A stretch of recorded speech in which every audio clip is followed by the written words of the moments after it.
Welcome to HardReset.Info channel, dear viewers. In front of me, LENOVO Tab Extreme, and now I'm gonna show you how to clean USB charging port using household items on this device. Firstly, remember the one rule: never use metal objects to clean the connector so as not to damage your USB port.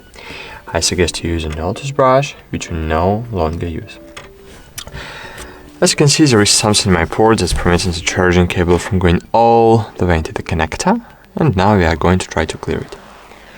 So firstly, you just need to insert one part of the brush into the connector, so it's why the brush is the best tool to clean the connector. And just pry any type of dirt from your port. It's very easy to do because toothbrush is the best tool to clean the connector. That's it. Thanks for watching. Like this video, subscribe to our channel, and bye. See you!